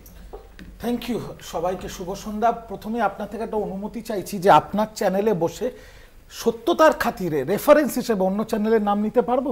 অন্য চ্যানেলের নামটা না নিয়ে আপনি বেসরকারি চ্যানেল। ঠিক আছে, ঠিক আছে, তাহলে এক এক করে শুরু করছি। প্রথমে হচ্ছে পলিগ্রাফ টেস্ট। আমার তো মনে হয় প্রথম পলিগ্রাফ টেস্ট হওয়া উচিত বাংলার যতগুলো বিরোধী দল আছে তাদের নেতাদের, এবং এই 8টা 9টার সময় শো করছে এরকম অনেক গণমাধ্যম, সংবাদ মাধ্যম, তাদের সঞ্চালকদেরও, যে এত মিথ্যে ছড়ানো হয়েছে, এত মিথ্যে প্রথম দিন থেকে ছড়ানো হয়েছে। কি বলা হয়েছে? গণধর্ষণ হয়েছে। এটা একটা বড় বেসরকারি ন্যাশনাল নিউজ চ্যানেল, আপনি নাম বলতে বললে আমি বলে দেবো, সিবিআই এর স্ট্যাটাস রিপোর্ট যাদের কাছে পৌঁছেছে তারা বলে দিয়েছে কোনো গ্যাংরেপ হয়নি। নাম্বার 1। নাম্বার 2, কি ভাসিয়ে দেয়া হলো? এভিডেন্স ট্যাম্পার হয়েছে। এই যে বলা হচ্ছে এভিডেন্স ট্যাম্পার হয়েছে, আমি দেখাচ্ছি, আমি নিয়ে এসেছি ফ্যাক্ট চেক। সুপ্রিম কোর্টের মামলার শুনানিতে সবাই এখানে দেখেছেন বা অন্যরা দেখতে চাইলে ইউটিউবে দেখে নিতে পারেন, সলিসিটর জেনারেল তুষার মেহতা বলেছেন সিবিআই এই কথা বলছে, কিচ্ছু প্রমাণ করতে পারে সিবিআই, আর ফ্যাক্ট চেকে ধরা পড়েছে। সুপ্রিম কোর্টেও বলেছে কোনো রকম এভিডেন্স ট্যাম্পার হয়নি। তৃতীয় কথা, কলকাতা পুলিশ 12 ঘন্টার মধ্যে প্রধান অভিযুক্তকে অ্যারেস্ট করেছে, একজনকে। ঠিক আছে, সেই অ্যারেস্ট করার পর 13ই অগাস্ট মহামান্য কলকাতা হাইকোর্ট কেসটা দিয়ে দিল সিবিআই কে। 11 দিন পার হয়ে গেল, সিবিআই নতুন কাউকে অ্যারেস্ট করেছে? করেনি। সন্দীপ ঘোষ, যাকে বারবার তৃণমূলের কোলের ছেলে বলে ঠেলে দেয়া হচ্ছে, 9 দিন ধরে দিনে 12 ঘন্টা করে জেরা করেছে সিবিআই, অ্যারেস্ট করেনি কেন? আজকে একটা তার কি আর্থিক দুর্নীতির কেসে তার নামে করেছে, এফআইআর করেছে, কিন্তু আরজি করের এই গণধর্ষণ আর হত্যার মামলায় সন্দীপ ঘোষকে অ্যারেস্ট করেনি কেন সিবিআই? আজকে এই যে মিছিল হচ্ছে না রাস্তায়, যে হাজার হাজার লোকের মিছিল হয়ে গেছে ট্রেন্ডিং। হোয়াটসঅ্যাপ স্ট্যাটাস দিতে হবে, ফেসবুক পোস্ট করতে হবে, ইনস্টাগ্রাম স্টোরি দিতে হবে। আমার কথা হচ্ছে মিছিল যেখান থেকে শুরু হোক, সিজিও কমপ্লেক্সের বাইরে শেষ হচ্ছে না কেন? আমি এই সেন্ট্রাল অ্যাভিনিউ দিয়ে আসছিলাম, দমকল আটকে আছে, অ্যাম্বুলেন্স আটকে আছে। বিবেকানন্দের ভিটের সামনে ভি ওয়ান্ট জাস্টিসকে জাস্টিস দেবে বিবেকানন্দ। আর একটা কথা, এই যে বামফ্রন্ট মিছিল করছে, বামফ্রন্ট কি বললেন? আমার মনে হয় দাদা বামফ্রন্টের প্রতিনিধি বলছে আমরা দৃষ্টান্তমূলক শাস্তি চাই, একমত, বিচার চাই, একমত। কিন্তু যে বামফ্রন্ট আজকে বিচারের জন্য রাস্তায় নেমেছে, সেই ভারতীয় কমিউনিস্ট পার্টির 2024 সালের ম্যানিফেস্টো, লোকসভার ম্যানিফেস্টো, সেখানে লেখা আছে কি মৃত্যুদণ্ড রদ করা হোক। তো তারা কি বলতে চাইছেন যে এই ধরুন অক্ষয় শিন্ডে বদলাপুর বা সঞ্জয় রায় আরজিকর কেসের এইরকম জানোয়ারদের তারা বাঁচিয়ে রাখতে চান? ট্যাক্সের পয়সা দিয়ে তারা থানায় জেলে ভর্তি করে রাখতে চান? আগে তারা তাদের ব্যাপারটা করুন। দেখুন, কলকাতা পুলিশ, পশ্চিমবঙ্গ প্রশাসন, বাংলার মুখ্যমন্ত্রী, আমাদের কিচ্ছু লোকানোর নেই। প্রথম দিন মুখ্যমন্ত্রী ফোন করেছে নির্যাতিতার পরিবারকে, নগরপাল নিজে ইনভেস্টিগেশন করেছে, তারপরে তো এতদিন চলে গেল। সুপ্রিম কোর্টের চিফ জাস্টিস কি বলেছে? সুপ্রিম কোর্টের চিফ জাস্টিস বলেছে আমি ডাক্তারদের বলবো কাজে ফেরত যেতে, জাস্টিস দেওয়ার জন্য যা প্রক্রিয়া করার হচ্ছে, আর আমি এখানে বসে আছি যাতে জাস্টিস হয়। শান্তিপূর্ণ প্রতিবাদ যখন হবে, শান্তিপূর্ণ মিছিল হবে, রাজ্য সরকার কোনো কড়া ব্যবস্থা নিতে পারবে না। কিন্তু যদি মিছিল করতে হয়, প্রতিবাদ করতে হয়, তাহলে রাজ্যের আইন শৃঙ্খলা মেনে, প্রটোকল মেনে চলতে হবে। তৃণমূল বলছে না, সুপ্রিম কোর্টের প্রধান বিচারপতি জাস্টিস চন্দ্রচূড় বলছে কথাটা। তাহলে এই নাটক আর কতদিন? তৃণমূল এখন কি করবে? পশ্চিমবঙ্গ সরকার এখন কি করবে? সিবিআই করবে, সুপ্রিম কোর্ট করবে। যান না, মিছিল করুন, আন্দোলন করুন, আমরাও সাথে আছি। আমরাও এখানে বিজেপি হোক, সিপিএম হোক, কংগ্রেস হোক, আমরাও চাই ন্যায় পাক নির্যাতিতার পরিবার, এবং আমরা চাই দোষীদের ফাঁসি হোক। যারা সাথে আছে আমরাও সাথে আছি। কিন্তু সিজিও কমপ্লেক্সকে গিয়ে বলুন, সুপ্রিম কোর্টের বাইরে ধর্ণা দিন। এই যে আরজি করে ডাক্তারবাবুরা এখনো আন্দোলন চালাচ্ছেন সুপ্রিম কোর্টের বিরুদ্ধে গিয়ে, আরজি করের ব্যাপারে এখানে আমরা যারা বসে আছি, আরজি কর একটা হাসপাতাল না, পুরো উত্তর 24 পরগনার পেশেন্ট টানে আরজি কর। এই যে আজ অব্দি বাংলায় এই কর্মবিরতির জন্য 22 জনের মৃত্যু হলো, তার দায় কে নেবে? তার দায় কে নেবে? বিজেপি নেবে, তৃণমূল নেবে, সিপিএম নেবে না কংগ্রেস নেবে? আর সেই মানুষগুলোর দোষ কি ছিল? তাদের তো কোনো দোষ নেই, তারা তো নির্দোষ। আজকে কংগ্রেস বসে হাসতেই পারে 10 জন মারা গেছে, ওদের সময় এমার্জেন্সি হয়েছিল, হাসতেই পারে, কিন্তু এই 10 জনের দোষ কি? এই উত্তরটা তো দিতে হবে। অনেকক্ষণ হয়ে গেছে ভাষণ, এবার আমরা বলি অনেক ভাষণ শুনে নিয়েছি। আসবো এক মিনিট, অনেক ভাষণ শুনে নিয়েছি, এবার একটু বলতে দিন না। কি অদ্ভুত একটা সিচুয়েশন এখন, মানে এখন সিবিআই, এখন সিবিআই। আমি বলছি তাহলে নির্যাতিতার বাড়িতে কে গেছিল? সিবিআই গিয়ে বলেছিল 10 লাখ টাকা দিতে হবে? মিথ্যা কথা বলছেন, কোন প্রমাণ দেখান। আমি চ্যালেঞ্জ করি কংগ্রেসকে প্রমাণ দেন। আপনি চুপ করেন। আমি চ্যালেঞ্জ করছি প্রমাণ দেখান। এক মিনিট, কংগ্রেসকে বলছি, কংগ্রেস শেষ করুন না, আগে কথা বলতে দিন, কনক্লুড করুন। মানে এমন করে বলছেন যেন মমতা বন্দ্যোপাধ্যায় নিজে মিছিল করেছিলেন যে ফাঁসি চাই, তাহলে মমতা বন্দ্যোপাধ্যায় কার ফাঁসি চাইছিলেন? তাহলে আমার কথা হচ্ছে এত তাড়াহুড়ো কি ছিল শ্মশানে জ্বালিয়ে দেওয়ার জন্য? অদ্ভুত কথা করেছিল,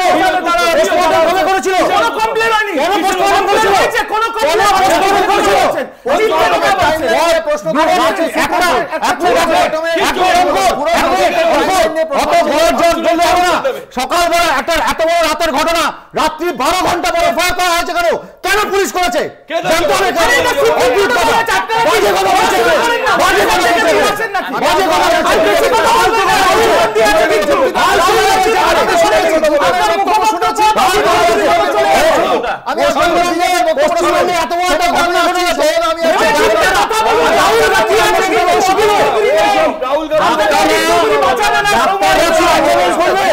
সেটা তৃণমূল শিখে দেবে।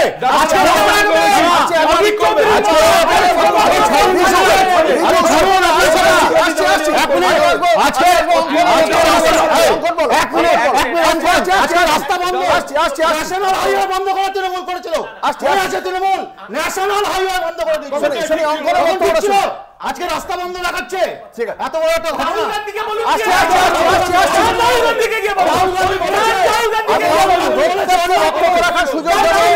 একসাথে কথা বললে কারোর কথা শোনা যাবে না, একসাথে কথা বললে কারোর কথা শোনা যাবে না।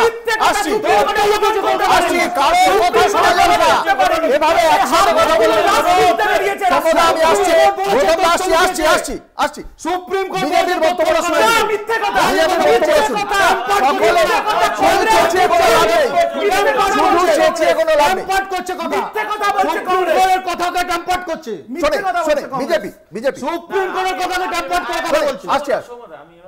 বিষয়টা হচ্ছে এমন একটা মানে অমানবিক ঘটনা নিয়ে এরকম আমাদের অন্তত পশু হয়ে গেলে হবে না।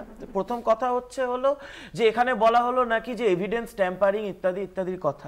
আচ্ছা, crime scene was altered, there is a cover up, এটাও তো বলা হয়েছে।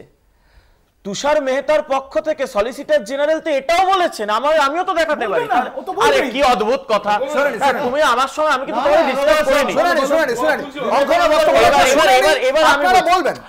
আমি এবারে কথা বলছি। আমি প্রথমেই বললাম আমি বিশেষজ্ঞ নই, কিন্তু আপনার মানে যখন রিজওয়ানুর কাণ্ডে আপনার মনে থাকবে অঙ্কুরদা, এফআইআর 3 ঘন্টা পর হয়েছিল বলে মমতা বন্দ্যোপাধ্যায় গোটা কলকাতা স্তব্ধ করে দিয়েছিলেন। তাহলে এখানে যদি 12 ঘন্টা পর এফআইআর হয়, তাহলে আমরা যদি আজকে সেখানে প্রতিবাদ করি, রাজনীতির রঙের লোক প্রতিবাদ করে বা কিংবা অরাজনৈতিক লোক প্রতিবাদ করে, কি আপত্তি রয়েছে? এবার আমি আবার একটা কথা বলছি, আমি যে কথা প্রথমেও বললাম যে আমরা ময়না তদন্তের ওপর কি করে ভরসা করব?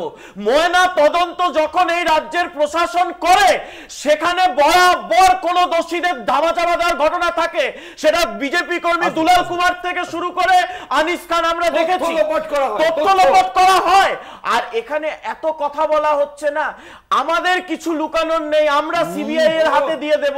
তাহলে প্রথম দিন আপনাদের কিছু লুকানোর নেই, আপনি সিবিআই এর হাতে কেন দেবেন? আপনি প্রথমেই বলতে পারতেন যে আমার পুলিশ কম্পিটেন্ট, আমি আমার পুলিশকে দিয়ে তদন্ত করাবো। সিবিআই এর কাছে আপনি কেন পাঠাতে চেয়েছিলেন? এই প্রশ্নের জবাবগুলো তো দিতে হবে। আর একটা কথা, সবথেকে যে কোনো ময়না তদন্ত নিয়ে যে কোনো আপনি ময়না তদন্তের আনিস খানের ময়না তদন্ত হয়েছিল সেকেন্ড টাইম, আনিস খানের ময়না তদন্ত সেকেন্ড টাইম করে কটা ইনজুরি পাওয়া গেছিল? আমি কতগুলো এক্সট্রা ইনজুরি পাওয়া গেছিল বলুন। ময়না তদন্তে শরীরে যদি একটাও আঘাত থাকে এক্সরে করা হয়, এখানে এক্সরে করা হয়নি। ময়না ময়না তদন্তের সবথেকে বড় ফ্যালাসি এইখানেই রয়েছে। এবং আপনি এতগুলো কথা বলছেন, কলকাতা পুলিশ সে নিজে দাঁড়িয়ে মানে নগরপাল দাঁড়িয়ে মানে একদম নির্বিকার হয়ে যিনি নির্যাতিতা তার নাম বলে দিচ্ছে এই সন্দীপ ঘোষ নবার নাম বলছে, একবার নাম উল্লেখ করলে ডাকছেন। বেশ করেছেন আপনি ডেকেছেন। সন্দীপ ঘোষের বিরুদ্ধে এখনো বিএনএস 72 মামলা হয়নি কেন? নগরপালের বিরুদ্ধে এখনো বিএনএস 72 মামলা হয়নি কেন? এই প্রশ্নের জবাবগুলো তো দিতে হবে। রিজু দত্ত, আচ্ছা, প্রথম একটা কথা কংগ্রেস বলল আর তার সাথে সিপিআই লাফালো যে 10 লাখ টাকার ব্যাপারটা বলা হয়েছে, তো সবাই বলছে 10 লাখ টাকা 10 লাখ টাকা।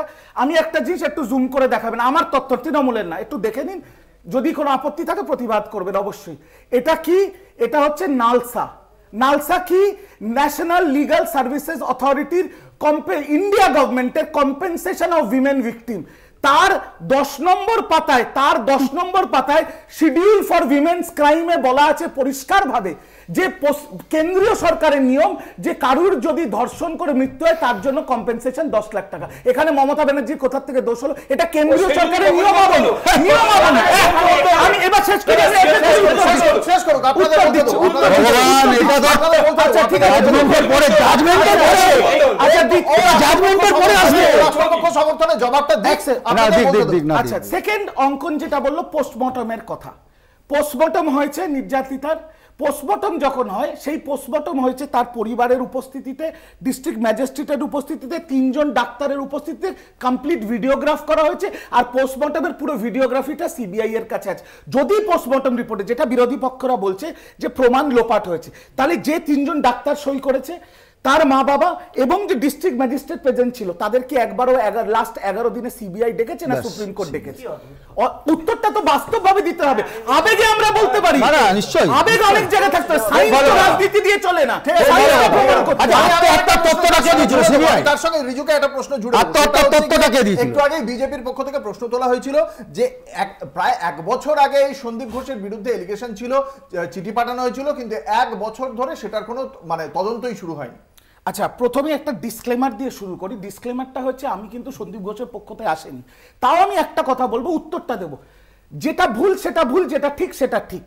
সন্দীপ ঘোষকে আরজি করের রেসিডেন্ট ডাক্তারদের প্রতিবাদে Sandip Ghosh principal MSVP dean of students chest মেডিসিনের এইচওডিকে ট্রান্সফার করা হলো এবং সন্দীপ ঘোষ যার উপরে সবচেয়ে বেশি রাগ ছিল ডাক্তারদের, তাকে সঙ্গে সঙ্গে ন্যাশনাল মেডিকেলে যে পোস্টিং দেওয়া হয়েছিল সেটা শুধু ভুল না, সেটা একটা ব্লান্ডার ছিল স্বাস্থ্য দপ্তরের। আমি পরিষ্কার বলছি। কিন্তু আর্থিক দুর্নীতির যে গল্প, আর্থিক দুর্নীতিতে এখনো অবধি সন্দীপ ঘোষের ব্যাপারে স্বাস্থ্য ভবনকে চিঠি দিয়েছিল একটি ব্যক্তি যার নাম আক্তার আলী, যিনি অ্যাসিস্ট্যান্ট সুপার ছিলেন, তার ডেপুটি সুপার হোয়াটএভার। এবার ওই আক্তার আলীর কমপ্লেন ছাড়া অনেকগুলো ভিডিও দেখানো হচ্ছে মানুষকে, এরা এই বলেছে, ওরা ওই বলেছে, কিছু ডাক্তার এই বলেছে, কিছু রেসিডেন্ট এই বলেছে। আচ্ছা দাদা একটা কথা বললেন, আমি ফিরে যাচ্ছি যে ওখানে ড্রাগ র্যাকেট, সেক্স র্যাকেট চলতো। আমি এটাই বাধ্য হচ্ছি নাম করে, যাতে দাদাও সংশোধন করে নিতে পারেন পরবর্তী বিতর্কে। মোজো স্টোরি বলে বারখাদাতের একটা চ্যানেল আছে, সেখানে দেখবেন আরজি করে রেসিডেন্ট ডাক্তারদের যখন এই প্রশ্ন করা হয়েছিল, যারা ধর্নায় বসে আছে তারা বলেছেন এটা মিথ্যে, তৃণমূল বলেনি, তারা বলেছেন এই অভিযোগগুলো মিথ্যে। এবার হচ্ছে টাকা পয়সার যে লেনদেনের ঘটনাটা, না না আমি বলছি না, ডাক্তাররা বলছে, আপনি চাইলে আমি দেখাতে পারি। আমি নাম করে বললাম দাদা, ভেরিফাই করে নাম করে বলছি। আচ্ছা আমি বার করে দেখাচ্ছি, আমি বার করে দেখাচ্ছি, ওনার শান্তির জন্য আমি বার করে দেখাচ্ছি।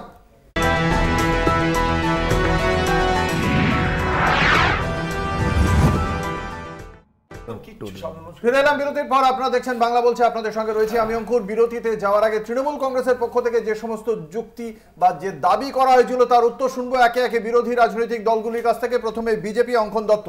না দেখুন, প্রথম কথা হচ্ছে আপনি কোনো ভিকটিমকে কম্পেনসেশন দিচ্ছেন, ভিকটিমের ফ্যামিলিকে, এটা আপনি আইন দেখালেন, সেটা নিয়ে কোনো আপত্তি নেই। কিন্তু কি বলুন তো, আমরা তো ওর পরিবারকে 10 লাখ টাকা দিতেই পারি। এই যে একটা মানে কথার যে ল্যাঙ্গুয়েজের ফ্লো বা টোন যেটা ছিল সেইটা নিয়ে আমাদের আপত্তি ছিল যে এইভাবে বলাটা সমীচীন হয়নি যে 10 লাখ টাকা আমরা দিয়ে দিতেই পারি। এটা এখানে রিজুদা যেভাবে বললো অ্যাপ্রোচটা, রিজুদার অ্যাপ্রোচ অনেক বেশি মাননীয় মুখ্যমন্ত্রীর থেকে গ্রহণযোগ্য ছিল বা মানবিক ছিল। দ্বিতীয় কথা আপনি বলছেন যে একটা এই যে বলা হচ্ছে না যে ময়না তদন্তের ক্ষেত্রে এই সেই ময়না তদন্তটা আপনি যখন এটা মানে স্বাস্থ্য ব্যবস্থার একটা রয়েছে, যদি কোনো স্বাস্থ্য ব্যবস্থার কোনো হাসপাতালের ভেতর কোনো ঘটনা ঘটে নিরপেক্ষতার খাতিরে সেই হাসপাতালে ময়না তদন্ত হয় না। এই নিয়ে মুখ্যমন্ত্রী মমতা বন্দ্যোপাধ্যায়ের অতীতের বিরোধী নেত্রী থাকাকালীন একাধিক বক্তব্য রয়েছে, আমি সে বিষয়ে আসছি না। আমি বলছি ওইখানে তার মা বাবা প্রথমে তাকে বলে দেওয়া হলো আত্মহত্যা, তারপর ওখানে জোর জবরদস্তি এক্ষুনি বের করে গিয়ে মা বাবা বসে আছে জানে না, মা বাবা হাসপাতালের সামনে বসে আছে, টালাঘরের সামনে বসে আছে, মরদেহ পাঠিয়ে দেওয়া হয়েছে পানিহাটি মহাশ্মশানে, সেখানে বিধায়ক দাঁড়িয়ে বলছে তাড়াতাড়ি করো তাড়াতাড়ি করো তাড়াতাড়ি করো। এই মেন্টাল সিচুয়েশন আপনি বলবেন মা বাবা কেন সাইন করেছে, মা বাবাকেও তাহলে তদন্তের জেরা আনা হোক। আমি তো বলছি যারা যারা হাসপাতাল কর্তৃপক্ষ এর মধ্যে যুক্ত আছে সন্দীপ ঘোষ সবাইকে জেরা করা হোক, কিন্তু পুলিশ প্রশাসনের যে সহযোগিতা বা আপনি বলছেন যে সদিচ্ছাটা ছিল, আপত্তিটা এখানে সন্দীপ ঘোষের বিরুদ্ধে একবার আপনি এটা সমস্ত প্রোটোকল আজকে যদি এই কলকাতা টিভির পরিসরে কারোর কিছু হয়ে যায় এর যে হেড অফ দ্য ইনস্টিটিউশন তাকে জিজ্ঞাসাবাদটুকু হবে, তার বিরুদ্ধে কেস হোক জিডি হোক না হোক, 5 দিন সময় পেয়েছে, 120 ঘন্টা সময় পেয়েছে সন্দীপ ঘোষ, তিনি ওই অধ্যক্ষ ওই হাসপাতালে, তাকে জিজ্ঞাসাবাদ ছেড়ে দিন, স্টেটমেন্টটুকু নেয়নি পুলিশ। আমার যেমন অঙ্কন খুব ভালো ছেলে, ক্যালকাটা ইউনিভার্সিটির ছেলে, পিএইচডি করছে, যেমন ওর কথা ওর আমার কথা শুনতে ভালো লাগছে না, আমারও ওর কথা ওর নেতা আর বিরোধী দলনেতা বাংলার থেকে বেটার লাগে। কেন বলুন তো? কারণ বাংলার বিরোধী দলনেতা আমার মনে হয় না এটাই আমার সিপিএম এর দাদা বা কংগ্রেসের দাদা আপত্তি করবে, একটা বিরোধী দলনেতা রাজ্যের বলতে পারে সোমবার অবধি যদি মুখ্যমন্ত্রী পদত্যাগ না করেন মঙ্গলবার গুলি চলবে। তার মানে আপনি নৈরাজ্যের সৃষ্টি করার চেষ্টা করছেন। এটাকে কি অঙ্কনের মতো একটা ভালো শিক্ষিত ছেলে, ও তো অশিক্ষিত ছেলে, অঙ্কনের মতো একটা শিক্ষিত পিএইচডি করা ছেলে পুলিশ ট্রিগার হ্যাপি পুলিশ। বাহ বাহ বাহ বাহ, এরপর আমার বলার কিছু নেই।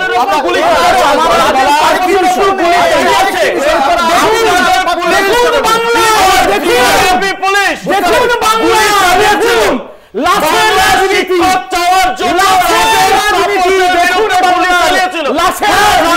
লাশের রাজনীতি খুলে গেছে, শুভেন্দু বাইরে বেরিয়ে এসেছে। কেন করনি? দেখুন রহমানকে নিয়ে করনি, আমরা এই আলোচনায় রয়েছি। আমরা পলিগ্রাফ টেস্ট বা আর্থিক দুর্নীতি নিয়ে আলোচনা চলেছে, তার পাশাপাশি আজকে আরেকটি বিষয়ের দিকে অবশ্যই নজর রাখতে হবে যে ডিওয়াইএফআই এসএফআই এর বেশ কিছু নেতৃত্বকে নোটিশ পাঠানো হয়েছিল লালবাজারের পক্ষ থেকে, যে 14ই আগস্টের ঘটনায় তাদের কয়েকজনকে নোটিশ পাঠানো হয়েছিল, তারই প্রেক্ষিতে আজকে লালবাজার অভিযান করা হয় বামপন্থী যুব এবং ছাত্র সংগঠনের পক্ষ থেকে। তারা সেখানে বলেছেন যে উপযুক্ত তথ্য প্রমাণ ছাড়া আবারও যদি তাদের এভাবে তলব করে হেনস্থা করা হয় তারা শহর স্তব্ধ করে দেবে, লালবাজার ঘেরাও করবে, একগুচ্ছ বৃহত্তর আন্দোলনের কর্মসূচির কথা জানিয়েছেন। আমি যেটা নিয়ে প্রশ্ন করতে চাইবো এই বিষয়ে রিজু দত্তকে, এই যে যাদের গ্রেপ্তার করার কথা তাদের মধ্যে 37 জনকে গ্রেপ্তার করা হয়েছে, সেটা বেড়ে হয়েছে 39, এই মুহূর্তে 50টা এফআইআর হয়েছে, কলকাতা পুলিশ সেটা জানিয়েছে, রাজ্য সেটা জানিয়েছে সুপ্রিম কোর্টে। কিন্তু যাদের চিহ্নিত করেছে তাদের গ্রেপ্তার না করে, মানে যাদের বিরুদ্ধে উপযুক্ত তথ্য প্রমাণ নেই, যাদেরকে নোটিশ পাঠানো হচ্ছে তাদেরকে অ্যারেস্ট করতে পারবে না, তা সত্ত্বেও তাদেরকে জেনে আদৌ থেকে মানে বামপন্থী যুব ছাত্র সংগঠনের যে কর্মসূচি সেটাকে ইন্ধন দিল, তাদেরকে বাড়ার সুযোগ করে দিল রাজ্য পুলিশ। দেখুন আমার একটা কথা, রাজ্য পুলিশ প্রথমে যে 37 জনকে গ্রেফতার করেছে সেটা বাংলার 1 নম্বর কাগজ, যেটা বাংলা কাগজ, সেখানে বড় করে 37 জনের নাম, বাড়ির ঠিকানা আর বয়স দিয়ে প্রকাশিত হয়েছিল। এবার সেই 37 জনের মধ্যে এখন তো সবাই মানে আজকের সমাজে সবাই কম বেশি ব্যোমকেশ বক্সী বা শার্লক হোমস বা মিতিন মাসি। আমি অনুরোধ করবো এই 37 জনের মধ্যে কজন সিপিএম, কজন বিজেপি, কজন তৃণমূল, একটু যাচাই করে নিন। দুধ পাবিকা বাড়ি হয়ে যাবে। আমরা তো গ্রেফতার করেছি, এবার বলে দিচ্ছি 37 জনের মধ্যে 17 জন বিজেপি, 18 জন একজনের নাম বলো। রূপম ব্যানার্জি 4 নম্বর, রূপম ব্যানার্জি 4 নম্বর ওয়ার্ডে থাকে, বিজেপি 4 নম্বর ওয়ার্ড কলকাতা মিউনিসিপাল কর্পোরেশন। এরকম কোন বিজেপির কর্মী নেই, আমি নাম বলে দিচ্ছি, পরে এক সেকেন্ডে কংগ্রেসের বক্তব্য শুনতে চাইবো। সৌম্য আইচ রায়, আজকে এই যে দাবিটা করা হচ্ছে যে 39 জনের মধ্যে কতজন বিজেপির, কতজন বাম, কতজন রাম, এই আর কি। কংগ্রেস ছিল না, কংগ্রেস পাইনি একটা। কিভাবে দেখছেন এই মতামত? কারণ পুলিশ উপযুক্ত তথ্য প্রমাণ যদি থাকতো, মীনাক্ষী মুখার্জি সহ বাকি যে 6 জনকে ডাকা হয়েছিল তাদেরকে অ্যারেস্ট করলো না, তারা তো বাইরে বেরিয়ে এসে বরং তারা গরম গরম বক্তৃতা দিলেন। কি মনে হয় এটা তার মানে কি কারণে ডাকা? কি এসে গেল দাদা, ডেকে নিল তো বয়ে গেল, ডেকে নিল। কলকাতা করে মানে ধরে আনতে পারে না, তদন্ত করতে পারে না, বেঁধে নিয়ে আসছে রাজনৈতিক কর্মীদের, কি লাভ কি? এই যে 27 তারিখ আবার একটা অভিযান রয়েছে, নবান্ন 27 তারিখ অভিযান, 29 তারিখ অভিযান লাগাতার হবে। আজকে পুলিশ কি করবে? পুলিশের কাজ এই সব। 27 তারিখের অভিযানকে কংগ্রেস সমর্থন করে? দেখুন, আমরা তো পরিষ্কার বলে দিয়েছি যে রাজনৈতিক অরাজনৈতিক যে কোনো আন্দোলন এই বিষয়ে যখনই হবে গণতান্ত্রিক পদ্ধতির, অবশ্যই হিংসাত্মক নয়, তাকে আমরা সমর্থন করব। এই যে অভিযানটা হবে নবান্ন অভিযান, তার পেছনে ভারতীয় জনতা পার্টির পতাকা ছেড়ে সেই রাজনৈতিক অভিযানে সবাইকে শামিল হতে বলা হয়েছে। আপনারা মনে করেন যে আমি বলছি আপনাকে, যেদিন রাত্রেবেলায় এত বড় একটা অনুষ্ঠান, এত বড় একটা প্রোগ্রাম হলো, সারা পশ্চিমবঙ্গ শামিল হয়েছিল রাত্রেবেলা। আমি তো তৃণমূলের তাবর নেতাকে দেখেছিলাম পথে, তাদের পরিবার নিয়ে। তো যারা এই আন্দোলনকে ছোট করতে চায়, কলুষিত করতে চায়, যারা বলতে যাচ্ছে রাস্তা বন্ধ হলে অনেক অসুবিধা হয়ে যাচ্ছে, আমার মনে হয় মমতা বন্দ্যোপাধ্যায়ের পুরনো ইতিহাসটাও খুলে দেখা দরকার। যেদিন তারা ন্যাশনাল হাইওয়ে বন্ধ করে কতদিন দাঁড়িয়েছিলেন, বসেছিলেন। আমি আসবো সিপিআই এর কাছে। গৌতম রায়, কিভাবে দেখছেন? কথা বলে আন্দোলনকে ছোট করে তো লাভ নেই। পরিষ্কার কথা হচ্ছে সেটা হচ্ছে যে এই জিনিসটাকে গুলিয়ে দিয়ে লাভ নেই। একটা মা তার সন্তান হারিয়েছে এবং ঘটনাটা কতখানি তীব্র, তার তীব্রতাটা কিভাবে পশ্চিমবঙ্গের আঙিনা ছেড়ে দেশের বিভিন্ন রাজ্যে এবং বিদেশে গেছে সেটা আমাদের কাছে পরিষ্কার। 14 তারিখ হাজারে হাজারে লাখো লাখো কম বয়সী ছেলেমেয়েরা, বয়স্ক, পৌরা বিভিন্ন রাজনৈতিক দল, এখানে কোনো ফ্যাক্টরই না। ফ্যাক্টর হচ্ছে সাধারণ মানুষ, তাদের ক্রাই যে উই ওয়ান্ট জাস্টিস। কেন বিচারটা, কেন তারা বিচার চায়? এই ঘটনাটা তারা নিন্দা করছে। এই ঘটনাটা ঘটেছে, তার দায়িত্ব এক মিনিট আমি বলে নি, এই ঘটনার দায়িত্ব অস্বীকার করতে পারে না রাজ্য সরকার। রাজ্য সরকার অস্বীকার করতে পারে না যে সেই সরকারের মুখ্যমন্ত্রী ওই সময় দাঁড়িয়ে, ওই আবেগের সময় দাঁড়িয়ে বলছে 10 লক্ষ টাকা দিয়ে দিতেই পারি, দিয়ে দিতেই পারি। এক মিনিট, পুলিশ গৌতম দা শুনেছি, I beg two differ with Gautam দাকে একটা পয়েন্টে ডিফার করছি। আমি রিজুর কাছে একটা প্রশ্ন, যে জাস্টিস তো সবাই চাইছে, তৃণমূল নেতারা অনেকেই বলছেন হ্যাঁ এটা করা উচিত, মাননীয় মুখ্যমন্ত্রী মমতা বন্দ্যোপাধ্যায় রাস্তায় নেমে বলছে জাস্টিস করা উচিত, বলছেন তো। আমি বলছি তাহলে সুপ্রিম কোর্টে এত লক্ষ টাকা খরচা করে উকিল পাঠিয়েছিলেন কি করতে? আমার একদম ডাইরেক্ট রাজ্য সরকারের ডাইরেক্ট আনসার, যদি সৌম্য আইচ রায়, আবার সৌম্য আইচ রায় কংগ্রেসের মুখপাত্র, আরে কংগ্রেস ছাড়ো না ভাই, যদি তোমার এই যে কথাটা বললে, এই যে এখানে রাজ্য সরকার প্রশ্নটা করে, আরে রাজ্য সরকার দিতে দাও।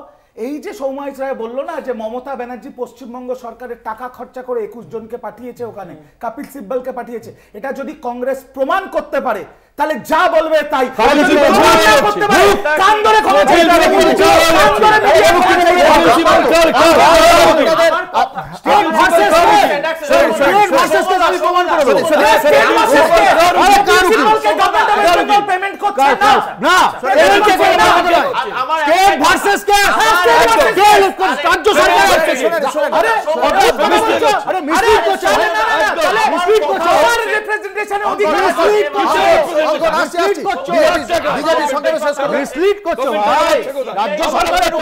সিবিআই তদন্ত বিজেপি, কংগ্রেস, সিপিএম এর কারুর আগে মুখ্যমন্ত্রী নিজেই বলেছিলেন পুলিশ না পারলে সিবিআই কে দিয়ে দেবো, আমাদের কিছু লোকানোর নেই।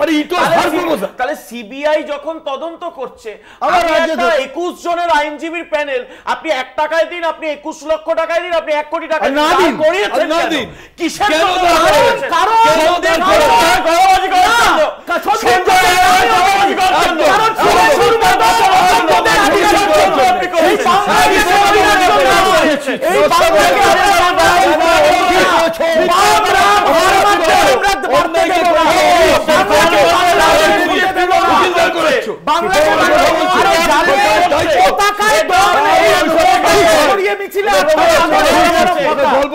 যাদের পতাকায় দল নেই, পতাকা সরিয়ে মানুষের রাজনীতিকে কেন্দ্র করে আবর্তিত হবে তাতে কোনো সন্দেহ নেই। এবং সামনে রয়েছে নবান্ন অভিযান, সেটা অরাজনৈতিক মঞ্চ থেকে ডাকা হলেও রাজনৈতিক দলগুলির কতটা সহযোগিতা থাকবে সেদিকে অবশ্যই আমাদের নজর থাকবে। পতাকায় দম নেই তো তাই মহলের একাংশ আমাদের সেদিকে নজর থাকবে। আজকের আলোচনা বাংলা বলছেন এখানেই শেষ করছি। আমাদের সঙ্গে ছিলেন অঙ্কন দত্ত, রিজু দত্ত, সৌম্য আইচ রায়, গৌতম রায়। আপনাদের প্রত্যেককে আপনাদের মূল্যবান মতামতের জন্য অসংখ্য ধন্যবাদ। শেষ করছি বাংলা বলছে। দেখতে থাকুন কলকাতা টিভি, রাত দিন 7 দিন।